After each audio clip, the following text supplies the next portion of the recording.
I learned a lot in 2023, especially this being my 30th year of life. It was a very pivotal year for me, and I can truly say that I've grown in so many ways. I've gone through some ups and some downs, but I do feel like I'm coming out of 2023 for the better. I feel like I'm going into 2024 with a really good mindset and a lot of really good takeaways. And fortunately, because I have been doing my morning pages this year, I was able to go back and look at all of the insights and things that I wrote down throughout the year. And I thought it would be fun to share them all with you today. In January, I learned to work with who I am instead of working against myself. I've spent so much of my life trying to learn how to be a different type of person, the person that isn't the messy the way I am, or the person who has habits a different way, or that can work on different schedules and routines. And I finally learned this year that when you work with who you are and what you are able to do, it is so much easier than working against yourself. It truly comes down to comparison and watching what everyone else is doing, because we get this idea in our head of what success or healthy habits or whatever wellness looks like. And I got to a point in 2022 where I started judging myself and shaming myself for watching reality TV, for liking sugar in my coffee, for liking to eat sweets, for having lazy days.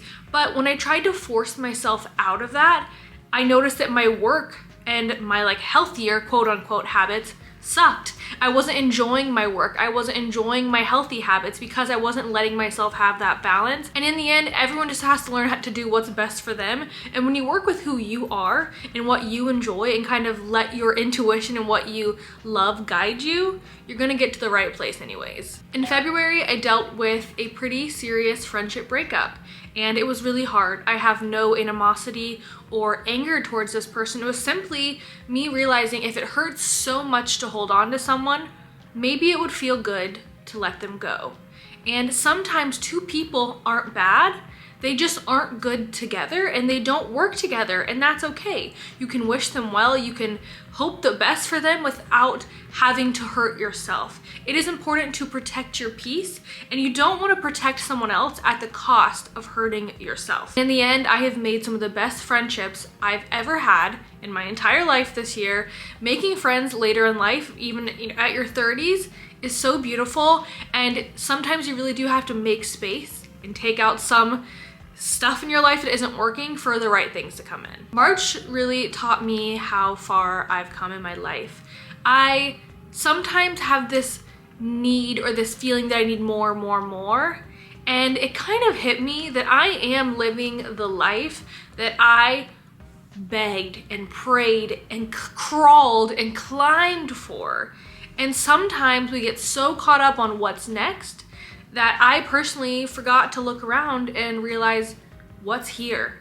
And when I really stopped and did that, I realized that my always wanting more was because there was something not going on right on the inside, and I was just trying to mask my hurt and my pain from my past by just trying to add more things into my life, and that's not gonna happen. And once I learned to look around at what I had and be grateful for how much I have, because I really have so much to be thankful for, it was a lot easier to also work on the pain from my past and just get to a place where I'm really proud of myself and I'm really content and happy. April taught me the importance of intentions when I'm working on my body and my health. When I work out and feed myself for the goal of being skinny, think back to January for that, those goals, or wanting to just be smaller and to look like someone else, it doesn't work, because all I'm doing is hating on myself. You can't hate yourself into a body you love. And I realized that once I started just to focus on loving my body and loving myself as I am, and then just working out and eating to feel good, that the results were better anyways. And that I learned to just love my body all the time and not when it looks smaller because I haven't eaten yet in the morning. And I truly have developed a sense of respect and honestly a loving relationship with the way I look and my body, turning 30, I definitely have, my body has changed. I have gone up many cup sizes, and you know, I've gone up, my jean sizes have definitely gone up a few sizes. And I was so harsh on myself, and it just hit me that my mom was so hard on herself. And I remember listening to her criticize her body, and I always used to think, how does she not realize how beautiful she is? And it hit me that the only way for us to end that cycle so that I don't one day have a daughter or a son who sees me doing that is for me to work on it within myself and to love the body I have now. And truly, working out and eating when you just love yourself no matter what becomes a lot easier, a lot healthier, and a lot happier. And similar to that, May taught me the privilege it is to age. Turning 30 seems a little scary when you're in your 20s. And then the moment I turned 30, I realized it's just another day. Not that birthdays aren't important or aren't exciting. I'm just saying it's not like when the clock strikes midnight, I'm gonna look in the mirror and all of a sudden I'm gonna have 100 extra wrinkles. No, it's just the next day in my life. And truly, I love being 30. I have become more confident in myself, more proud of myself.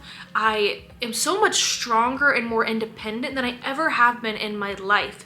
The things that I've worked on this year have been more so within the relationship with myself, where years and years before this, in my 20s, all I cared about was the relationship other people had with me, the way other people perceived me, what other people thought about me. And now, this year, the only things that I've worked on, the relationships I've improved, is the one with myself.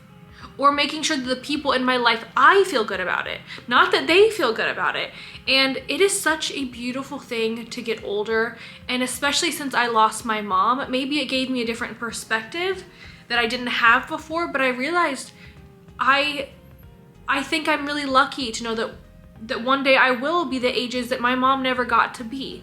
And I don't want to get to those ages with spite and like, oh, I just miss my youth. No, I want to cherish every single day and every moment, because that's all we have. And July taught me that I am still healing from things that I thought I had already healed from, and that is okay. With turning 30 and finding this love for my body and learning that I'm so happy to age brought up some feelings about my mom, where for a long time I thought, oh, I'm over that, I've healed from it. And I did realize at 30 finally that I am still healing from the things that happened in my childhood with my mom and the mother wound that I've experienced, and that's okay. I have since felt like I am to a much better place of healed, but there might be another time in my life where I heal again. It's not just a one-stop shop of healing.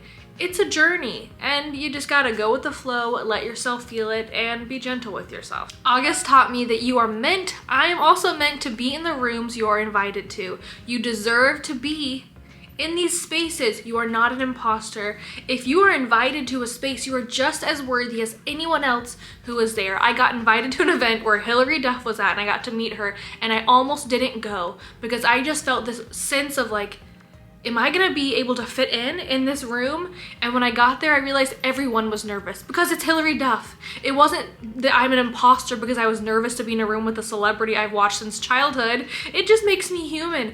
Everyone was nervous. We were all like giggling in excitement, but we all deserve to be there. And you are worthy of every single room you're invited in, and the rooms that you're working to be in. You deserve to be at those tables and in those spaces too. September taught me about my shadow artist and the need for creativity and having hobbies. For so long of my life, all I focused on was work, work, work. As I've gotten older, I realized a lot of healing is kind of getting back to my younger self, to my childlike self that likes to play.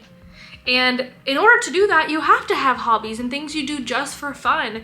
And September really taught me about nurturing my shadow artist, meaning letting myself grieve for the times that things that I put my all into creatively that didn't work out, and realizing like you can feel sad about those things, but you can't let it hurt or, dampen how you see the rest of your life and the rest of your creativity and the rest of your hobbies.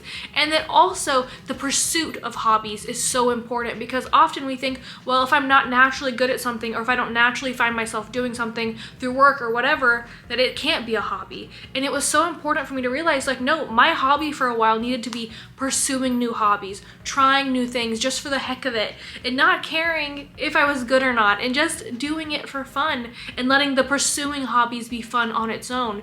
Even if I tried a bunch of things and realized, okay, that's not for me. That was the whole purpose. And it is beautiful, and it is so fun and healing to have hobbies and just do things just for you. And it's also healing to get to know, on the same token, your shadow artist, the part of you that grieves the times that you didn't let yourself be creative, the times that you didn't let yourself pursue those artistic things that you really wanted, or the times you felt like you failed on those hobbies. And guess what? You can show your shadow artist that you can get back up and try it again, and you can have fun, and it doesn't have to always be so serious. And thanks to my pursuit of hobbies, October taught me it is okay to be seen trying. In October, I, at 30 years old, finally learned how to ride a bike. And everyone for my entire life is like, why don't you know how to ride a bike? Well, one, when I was a kid, no one taught me. But two, when I got older and I could have just learned on my own or figured it out or asked someone to teach me, I was too afraid to be seen trying as an adult learning to ride a bike. I was too afraid of people laughing at me. Well, something happened in the year 2023 when I turned 30 is I stopped caring. I started to realize how quickly life goes by and how much I've been through and we've all been through, and how much we're all just trying to do our best and to get through life. And it doesn't really matter what anyone thinks at the end of the day. It only matters to me. And I realized I wanted to know what it was like to ride a bike. I wanted to know how it felt to ride a freaking bicycle. So in October, my husband taught me how to ride a bike, and now I know how to ride a bike. I have a cute little pink bicycle, and I'm not perfect yet, but I'm riding. You know, I haven't ridden like in the streets of New York City, but I will ride in the park, and I'm honestly so proud of myself. And just know, it is okay to be seen trying. I think that holds us back from so much in life, is we don't want people to see us try, as if trying is somehow embarrassing, even though it's not, because the only way to get to a success for anything, or to like master anything, or to be good at anything, is to try. It's the only way, is to try. So I think it's cool to try. I think it's beautiful and brave and awesome and necessary to try, and to allow people seeing you try, and hopefully that just inspires them to be seen trying whatever they are looking to do next. November was a big one for me, and I really learned in November that there is more than one version of strong. I spent a week at a wellness retreat in Colombia, and it was a very pivotal time for me. I learned a lot about myself, we did so many healing activities and so many unique experiences that I have not had the chance to experience before. And I realized that there is more than one version of strong. I used to look at other people that could do hard things. For example, we did an ice bath, and the people that can just get in the ice bath and it's just not a big deal to them, or the people that can just, like Noah, can just go be like, oh, I'm gonna run a marathon and just do it. I used to look at them as so strong, and somehow as myself as weak. Even though I've been through all the things I've been through in my life, I still looked at myself as weak because I couldn't get in an ice bath and not cry. But getting out of the ice bath, I realized I'm so freaking strong. I did it. I stayed in there for 5 full minutes and I did it. Now, did I cry while other people were laughing and having conversations during? Yes. But does that change the fact that I did it? No. And honestly, if I took away that emotional messiness and rawness of who I am, I wouldn't like myself, because that's who I am. And I like that I allow myself to be emotional, and I allow myself to show that I'm feeling something, and that also gives permission to other people. And when I got out, everyone was cheering me on and saying how proud they felt, and I realized the only person that made me ever feel like I wasn't strong, or the only person who ever told me that, was myself. There are many types of strong. There are many types of bravery. There's many types of success. You gotta find your own version. And that's the only one that matters. And December taught me, or is still teaching me, actually this is kind of a takeaway from November that I'm gonna bring into December, is that I no longer want to look at myself as a forever personal development project. When I was at this retreat, I did have the pleasure of meeting so many people, but some of them, I will say, were like these personal development gurus who've been doing this their whole lives. And when I met them, I realized they're still just people. They're not perfect either. They still have issues in life, which isn't a bad thing. I'm not judging, but I realize I look up to these people who seem to be like these perfect personal development teachers and think, oh, they found something or unlocked something in themselves that I haven't found yet. And I realized it's not necessarily true. You can work on yourself all you want. And I needed to. There's so many bad habits and survival tactics that I brought from my childhood that I had to let go of, and negative habits from my childhood that I had to let go of, and trauma healing that I had to do. But I don't forever just have to look at myself as not enough. I don't forever have to try and become that girl or whatever the version of that girl is on the internet. I can just like who I am, and you can just like who you are. And we can just accept that we are figuring it out. We are trying new things. We're just embracing who we are. And yeah, if we have lessons we gotta learn along the way, that's awesome. If we wanna develop ourselves along the way, that's awesome. But we're not personal development projects. We're just people doing our best, and that is freaking awesome. And I think you should be really proud of yourself for all of the things that you have encountered and overcame this year. Is it overcome? Encountered and overcome this year. One of those.